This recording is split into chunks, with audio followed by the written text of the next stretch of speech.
Welcome back. With our second topic, we're discussing now the tourism file in Egypt. Actually, during the year 2023, have witnessed a high flow of and recorded high levels of the flow of tourists to Egypt. Well, to shed more light on this, we have the pleasure to have this phone with our dear guest, Dr. Yehya Abdul, Qader, Tourism Counselor. Good morning. Good morning, Mr. How are you? Well, Dr. Abdul, Minister of Tourism and Antiquities, Minister Ahmed Isa said that despite several challenges in Egypt and the whole world, the tourists that have came to Egypt during the year 2023 have hit a high breaking record that exceeded 14.9 million tourists in the year 2023. So how did you see this statement?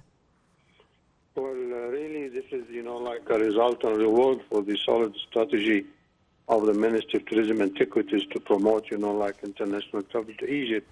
So really, we reached last year, 23, nearly 14.9 million visitors, which is exceeding 20% of what we recorded in 22.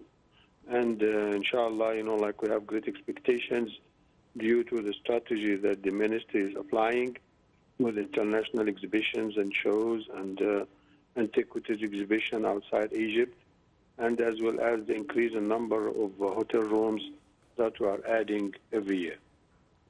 Yes, so Dr. Abdul Qader, what were the steps or the strategy, as you've just mentioned, that the Ministry of Tourism and Antiquities have taken during the past year that made this flow for the number of tourists Egypt witnessed a high record like this? We can see that the Ministry of Tourism is making programs for every season, the winter season, the summer season.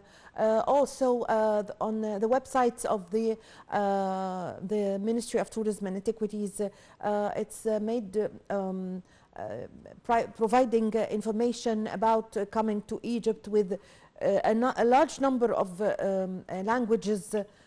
So give us an idea, what are the steps that the ministry have taken? Well, one of the major attractions, like for international travels to fly to Egypt is having international exhibitions of Egyptian antiquities like the Ramesses II and Golden Pharaohs. That really, this exhibition was in Houston, Texas for 6 months, and it moved to San Francisco, and it moved to Paris for 6 months, and now, like it's showcasing and displaying in Sydney, Australia since last November, and yes, we hear that the tickets that were sold there in Australia, this exhibition exceeded 800,000 tickets. Exactly. Yes. And this is going to go for, I think like 814,000 tickets was sold out. Sold, yes. And this year, the plan for the ministry is to have more exhibitions of Egyptian antiquities and civilization in Japan, in China, in Spain, next to the current one we have in Sydney, Australia. This year we have, like great events and attractions for tourism as well. On the 24th of this month, we have the Cairo International Book Fair. This is the 55th. And there are 1,200 publishers, like they're showcasing, like their publications in Cairo for around 17 days. And Norway is a guest of honor of this year. Again, in the first week of February, we have the 5th Cairo International Art Fair. It's going to be held at the Grand Egyptian Museum, and there is, like artworks and creativity of 300 painters and artists worldwide.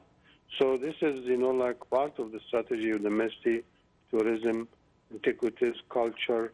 Like all of them are working to develop Egypt, like as a hub for international culture, civilization, and attractions as well.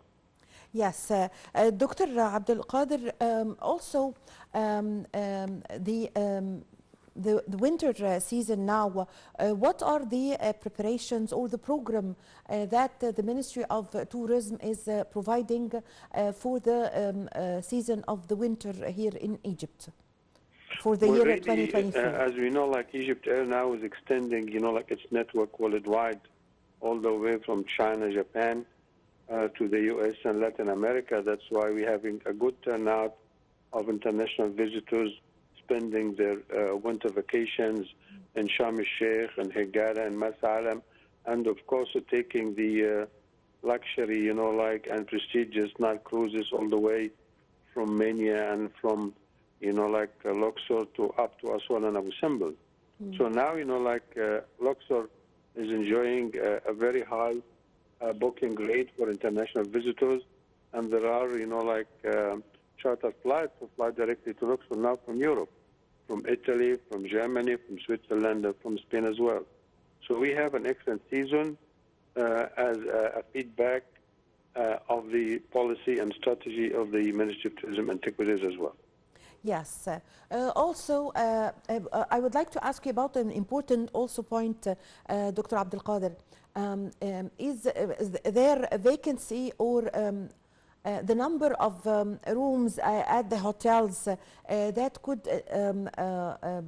take all the number of the flow? Now we are going to another stage in the tourism file here in Egypt, and as we saw witnessed in 2023, there's Egypt recorded high levels of attraction and the high levels of exceeding 14 million tourists that came to Egypt. So how can we prepare our hotels or add new hotels in order to take all the numbers flowing to Egypt?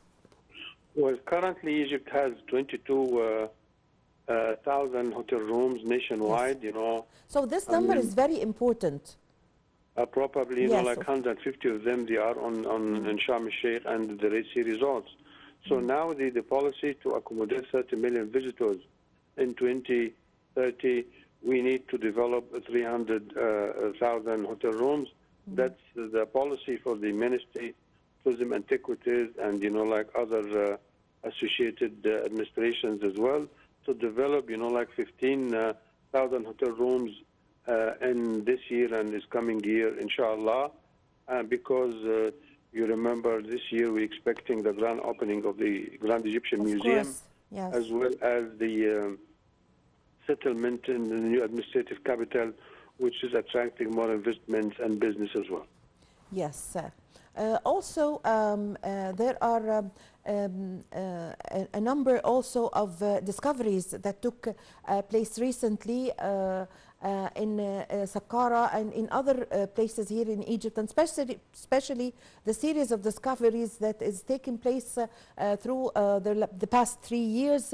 And recently, 2 weeks ago, there was a big discovery also in Saqqara district in Giza. So give us an idea about the importance of this in attracting more and making the tourists, even who have already visited Egypt and visited every place and monuments in Egypt, would like to come back again in order to see the Saqqara, what the new discovery. Really, for the past 5 years, we had been coming up across discoveries all over Egypt, all the way from Western Alexandria, all the way up to Luxor and Aswan, and Minya and Saqqara as well, as a central necropolis for ancient Egypt. And 2 weeks ago, we came up, there is a Japanese university that was working jointly with the Egyptian administration for antiquities, and they came up, across excavations that belongs to the 18th dynasty, and there was burial sites as well that belongs to the late period of the 26th dynasty as well. So it was funerary objects and artifacts that belongs, to the deceased buried in this area, because that was one of the most, believed in by ancient Egyptians, Saqqara necropolis to be like a burial site and, a resurrection site as well. So that was, great discovery that attracts, National Geographic, research engines, like TripAdvisors. So that's why they ranked Egypt this year to be among the 25 destinations worldwide that's a must-see destination and visit as well. Yes, so Dr. Abdul Qader, also there was restoration and development work and renovation work that took place in several parts in Egypt since the last year, 2023, as we are making wrap-up of what had took place in the file of tourism in Egypt, in the Old Cairo, in the St. Catherine, also the inauguration of the airport in St. Catherine, and developing the airports in all over the governorates, in all the governorates in Egypt, especially the touristic governorates. So how did you see this also? Well, really, like all over Egypt, there are historical sites and archaeological findings as well. That's why, for example, it took us 10 years to restore and conserve the Greco-Roman Museum that just like opened like a few months ago. And then we have privately owned and managed museums like in Qader as well. So really, like Egypt is, abundant, like with its antiquities and historical background. That's why we need to have an airport in every government, which is nearly having 30 international airports now all over Egypt, and national museums that, bolsters, and support the identity of each location, and it brings culture to the young men and women and children who goes to school. So this is really an essential part of building up and enhancing the identity of the Egyptian population as well. Yes, Dr. Abdul Qader, you've mentioned a while ago now the exhibition that took place in the show of our monuments in the Sydney exhibition, and how it was really attracted a large number of visitors that exceeded 814,000 visitors, and the tickets were all sold out. So the importance of such exhibitions that took place recently in Sydney, and before this a year ago or 2 years ago, exhibitions that took place in Paris, in London, that was also showing the belongings of and the treasures of Tutankhamun, because before it came back to Egypt to stay in the Grand Egyptian Museum forever. So the importance of these exhibitions in attracting tourism to Egypt.